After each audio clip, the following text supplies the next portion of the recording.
Hello my dear student, good morning. I am S physics sir. मैं आपको इस video में बताऊंगा एक नए टॉपिक जो कि आपके शॉर्ट क्वेश्चन से रिलेटेड होगा। ये बिहार बोर्ड में और अदर बोर्ड में बहुत बार आ चुका है, ठीक है। तो इसे ध्यान से समझना। मैं बात करने वाला हूं इलेक्ट्रिक चार्ज की, जो डिस्ट्रीब्यूशन किया जाता है, ठीक है, बॉडी के लेंथ पर, एरिया पर एंड वॉल्यूम पर। दैट मीन्स इलेक्ट्रिक चार्ज जो होता है वो डिस्ट्रीब्यूशन दो तरह से किया जाता है, एक यूनिफॉर्मली और एक नॉन यूनिफॉर्मली। तो जो uniformly distribution of electric charge होता है वो तीन तरह का होता है। एक होता है लीनियर डिस्ट्रीब्यूशन ऑफ चार्ज, दूसरा होता है surface area distribution of charge, और एक हमारा था volume distribution of charge. That means इसी का दूसरा जो नाम है इसका रेखीय घनत्व, ठीक है ना। और दूसरा है सरफेस डेंसिटी ऑफ चार्ज, जिसे कहते हैं आवेश का पृष्ठीय घनत्व। और तीसरा है तुम्हारा वॉल्यूम डेंसिटी ऑफ चार्ज, जिसे हम लोग कहते हैं आवेश का आयतन घनत्व। तो आखिर में ये तीनों है क्या, इसके बारे में जानेंगे और यह है बहुत इंपॉर्टेंट। अगर इसे जानना चाहते हो तो लास्ट तक जरूर देखना। पूरी तरह से मैं समझाने की कोशिश करूंगा, फॉर्मूला के साथ साथ इसके मात्रक तक मैं बताऊंगा, ठीक है, और डिफिनेशन भी आसान परिभाषा में बताऊंगा, ठीक है। तो चलिए स्टार्ट करते हैं। सबसे पहले कि आखिर में ये लीनियर डेंसिटी ऑफ चार्ज क्या होता है। जैसा कि अभी हम जस्ट बताकर आए क्या कि चार्ज का डिस्ट्रीब्यूशन माने इलेक्ट्रिक चार्ज को हम बॉडी पर डिस्ट्रीब्यूट कर सकते हैं, आसानी से कर सकते हैं, लेकिन तरीका सर दो, एक वही नॉन यूनिफॉर्मली और एक यूनिफॉर्मली। तो जो ये आपका जो मैं बताने जा रहा हूं तीन, linear density of charge, surface density of charge, volume density of charge, ये आपका यूनिफॉर्मली डिस्ट्रीब्यूशन ऑफ चार्ज का टाइप्स होते हैं। तो सबसे पहले आवेश के रेखीय घनत्व यानी लीनियर डेंसिटी ऑफ चार्ज क्या होता है, ध्यान से समझना, बहुत इंपॉर्टेंट है, ठीक है। देखिए लीनियर का मतलब होता है रेखा, रेखा का मतलब लंबाई, है ना। तो अगर हम चार्ज का डिस्ट्रीब्यूशन यूनिफॉर्मली यानी कि चार्ज का, आवेश का वितरण, विद्युत आवेश का वितरण अगर हम लोग, ठीक है ना, एक लंबाई पर करते हैं, अगर विद्युत आवेश का वितरण एक लंबाई पर करते हैं, वो भी एक समान रूप से, तो उसे कहा जाता है, ठीक है ना, उसे कहा जाता है आवेश के रेखीय घनत्व। लेकिन इसे लिखा क्या जाता है तो ध्यान से देखना। देखो इसका डिफिनेशन में लिखोगे क्या, जैसे में प्रति इकाई लंबाई, क्या लिखोगे, प्रति इकाई लंबाई वाले चालक तार या कोई भी ऑब्जेक्ट हो सकता है, ये बॉडी हो सकता है, उस पर आवेश का एक समान वितरण होना ही आवेश का रेखीय घनत्व कहलाता है। माने प्रति इकाई लंबाई पर, जैसे कोई लंबाई तार हो गया, उस तार पर आवेश को वितरण कर दो एक समान रूप से। प्रति इकाई लंबाई वाले तार पर, प्रति इकाई लंबाई वाले तार पर आवेश का एक समान वितरण क्या कहलाता है, आवेश के रेखीय घनत्व कहलाता है। इंग्लिश में क्या लिखोगे, the distribution of the uniformly distribution of electric charge, the uniformly distribution of electric charges on the per unit length of conducting wire या कंडक्टर वायर या body is called linear density of charge. जैसे देखो यहां मैं जो blue colour का जो बना हूं समझो वायर है, और इस वायर पर इसकी लेंथ मान लेते हैं सपोज दैट एल, है ना, और इस लेंथ वाले वायर पर चार्ज को एक समान रूप से डिस्ट्रीब्यूशन किया गया है, पॉजिटिवली चार्ज को डिस्ट्रीब्यूशन किया गया क्यू। बात इसमें आया।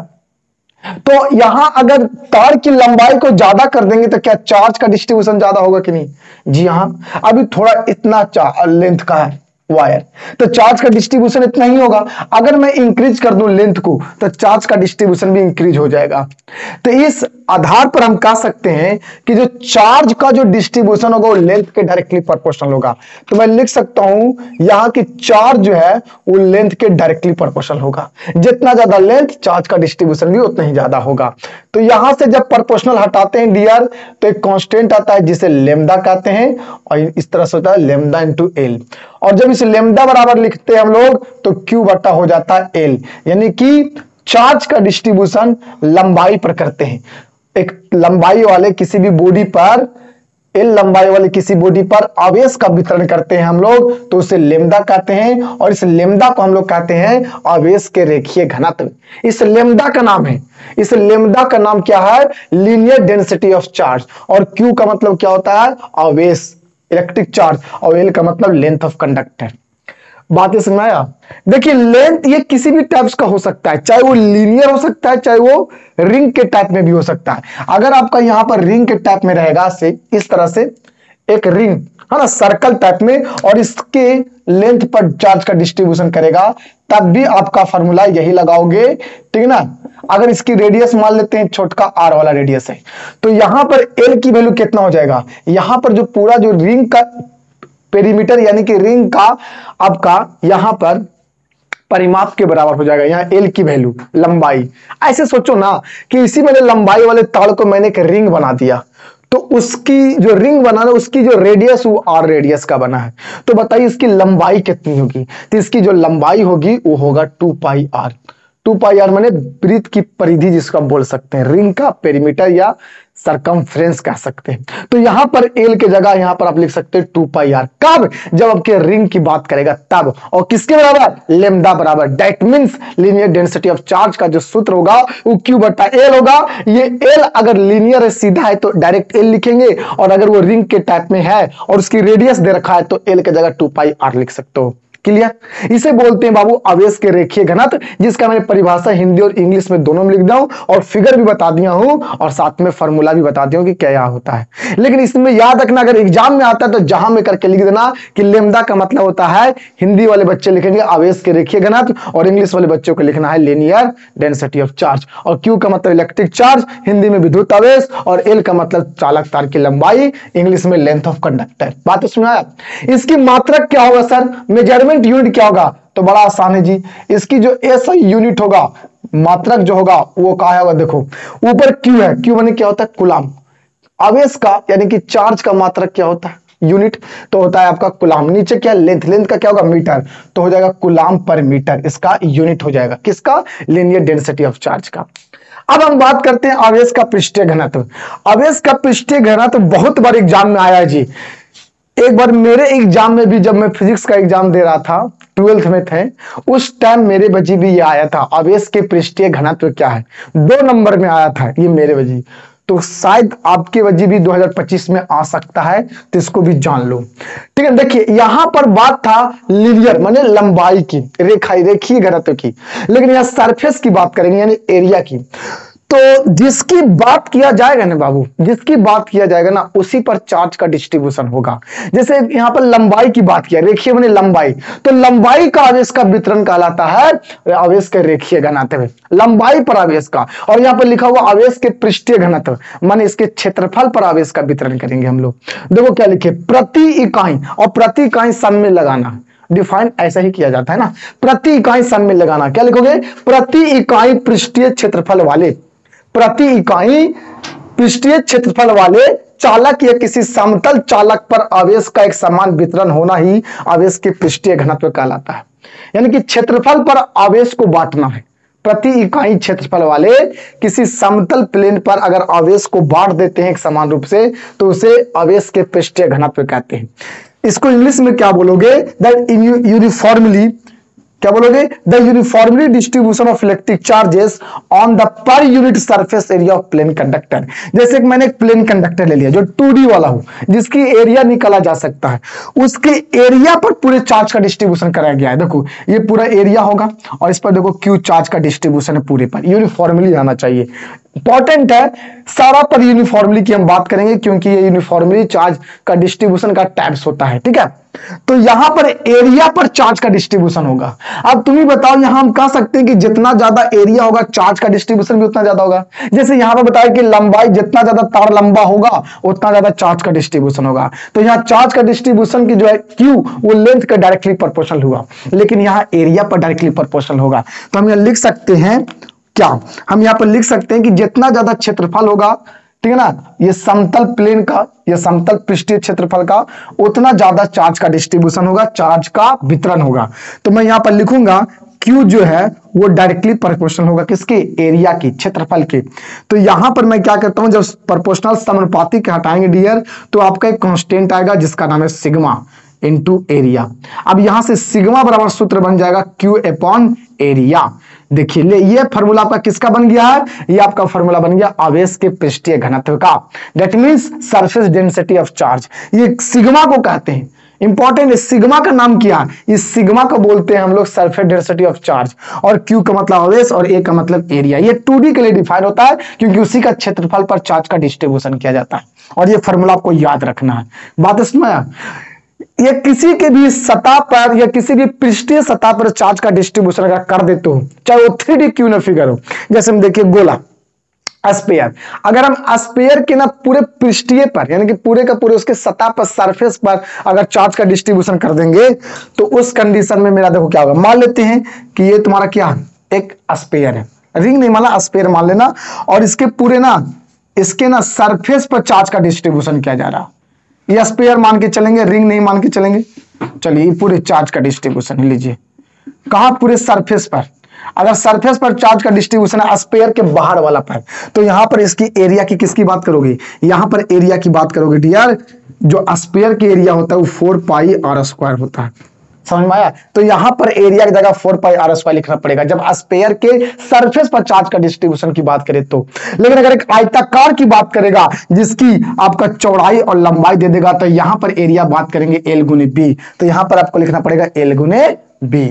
बातें समझ में आया। इसकी मात्रा क्या होगा सर, तो मैं बता दूं इसकी जो ये सही यूनिट होगा डियर, वो आपका जो होगा ना वो क्या होगा, यहां से निकालना चाहते हो देखो क्यों मने कुलाम, तो कुलाम इसका हो गया इसके एरिया का मीटर स्क्वायर, तो मात्रक बन जाएगा कुलाम पर मीटर स्क्वायर। क्लियर, इस तरह से। चलिए तीसरा आपका आता आवेश का आयतन घनत्व, यानी कि वॉल्यूम डेंसिटी ऑफ चार्ज। यानी कि अब ना हम आयतन लिखा हुआ है, माने पूरे अंदर में जो 3D होगा, जैसे में गोला उसके अंदर में, जैसे में घन उसके अंदर में, जैसे घनाप उसके अंदर में, जैसे बेलन उसके अंदर में, यानी कि सिलेंडर हो सकता है, कोन हो सकता है, क्यूब हो सकता है, क्यूबॉइड, उसके अंदर में अगर चार्ज को पूरी तरह से डिस्ट्रीब्यूशन कर देते उसके आयतन में, उसके वॉल्यूम में, तो हम उसे कहते हैं आवेश के आयतन घनत्व। आवेश के आयतन घनत्व कहते हैं, वॉल्यूम डेंसिटी ऑफ चार्ज कहते हैं जी। इसमें भी परिभाषा कैसे लिखेंगे, वही प्रति इकाई आयतन करके, सब में प्रति इकाई करके, लंबाई वाला में प्रति इकाई लंबाई कर देंगे, क्षेत्रफल वाला में प्रति इकाई क्षेत्रफल कर देंगे, और आयतन वाला में प्रति इकाई आयतन कर देंगे। तो प्रति इकाई आयतन वाले चालक में उसके में, और यहाँ पर था इसमें में है, उसके अंदर में करते हैं, इंपॉर्टेंट है। तो प्रति इकाई आयतन वाले चालक में विद्युत आवेश का एक समान वितरण होना ही आवेश का आयतन घनत्व कहलाता है, यह कहते हैं। ठीक है, यानी कि जैसे देखो यहां पर मैंने क्या बनाया, क्यूब बनाया हूं, और इसके अंदर में इसके वॉल्यूम में, इसके वॉल्यूम मान लेते हैं V, और इसके अंदर में चार्ज का डिस्ट्रीब्यूशन क्यू किया गया। अब ये वॉल्यूम जितना ज्यादा रहेगा चार्ज उसके अंदर उतना ज्यादा समाएगा, यानी कि उतना ज्यादा उसका वितरण होगा। तब यहां कह सकते हैं कि यहां पर जो चार्ज है वो आपके वॉल्यूम के डायरेक्टली प्रोपोर्शनल होगा। तो जब यहां से प्रोपोर्शनल हटावेंगे तो एक कांस्टेंट आएगा जिसका नाम है रो इंटू भी हो जाएगा, तो रो बराबर हो जाएगा डियर क्यू बट्टा भी, जो कि आपका एक फार्मूला बन जाता है वॉल्यूम डेंसिटी ऑफ चार्ज का। इंपॉर्टेंट बात बताने जा रहे हैं, इस रो को बोलते हैं वॉल्यूम डेंसिटी ऑफ चार्ज, इस तो रो को बोलते हैं वॉल्यूम डेंसिटी ऑफ चार्ज। इसका मतलब इलेक्ट्रिक चार्ज और भी बने वॉल्यूम होता है, आयतन होता है ना। अगर यहाँ पर आयतन आपका घन है, घन का यहाँ पर घन के अंदर में चार्ज का डिस्ट्रीब्यूशन करा जा रहा है क्यूब के अंदर, तो भी के वैल्यू यहाँ पर आपको लिखना पड़ेगा घन के आयतन, दैट मींस ए क्यूब। यहाँ पर अगर इसकी भुजा ए है तो इसकी आयतन हो जाएगा ए क्यूब, भुजा का क्यूब, तो यहां पर आपको एक क्यू रखना पड़ेगा, फिर उसके बाद न्यूमेरिकल को सॉल्व करना पड़ेगा।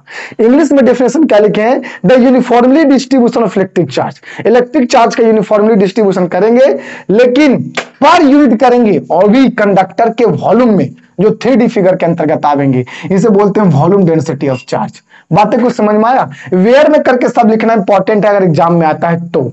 इसकी एसआई यूनिट की बात किया जाए तो बाबू क्या होगा, इसका एसआई यूनिट क्या होगा, देखो तो चार्ज का कुलाम और इसका वॉल्यूम का क्या हो जाएगा मीटर क्यू, तो हो जाएगा कुलाम पर मीटर क्यू इसका मात्रक हो जाएगा। ठीक है, अगर यहाँ पर सिलेंडर रहता है बाबू और सिलेंडर के वॉल्यूम में करेगा तो सिलेंडर का आयतन यहाँ पर रखना पड़ेगा भी की जगह, ठीक है ना, जो भी रहेगा उसका आयतन रखना पड़ेगा।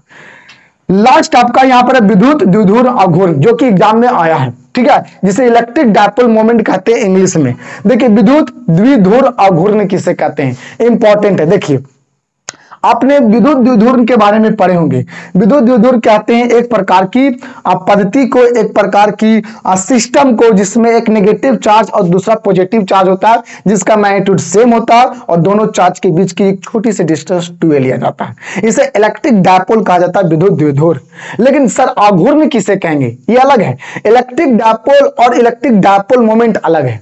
तो हम डायपोल मोमेंट की बात कर रहे हैं, अघूर्ण की बात कर रहे हैं। तो सुनो, इसमें दो आवेश होता है तो कोई एक आवेश का परिमाण ले लो q और दोनों आवेश के बीच की दूरी 2a को गुना कर दो, उसी गुणनफल को विद्युत द्विध्रुव अघूर्ण कहते हैं। लिखे हैं विद्युत द्विध्रुव में कोई एक आवेश का परिमाण, दो आवेश होते हैं तो उनमें से कोई एक ले लो, क्योंकि दोनों का सेम होता है, बस नेचर अलग होता है ना। तो दोनों में से कोई एक आवेश का परिमाण और दोनों आवेश के बीच की न्यूनतम दूरी, जिसे द्विध्रुव लंबाई भी कहते हैं, ठीक है, उसी के गुणनफल को विद्युत द्विध्रुव अघूर्ण कहते हैं, है ना। इंग्लिश में लिखेंगे it is defined as the product of magnitude of any one charge, कोई भी दो चार्ज, जिसको बोल दो चार्ज में से कोई वन चार्ज, जिसे लिखे येदर चार्ज। येदर चार्ज का क्या होता है मतलब, येदर माने दोनों में से कोई एक आवेश, ठीक है, या फिर shortness distance between both charges, है ना। इसे डायपोल लेंथ भी कह सकते हो, is known as electric dipole moment.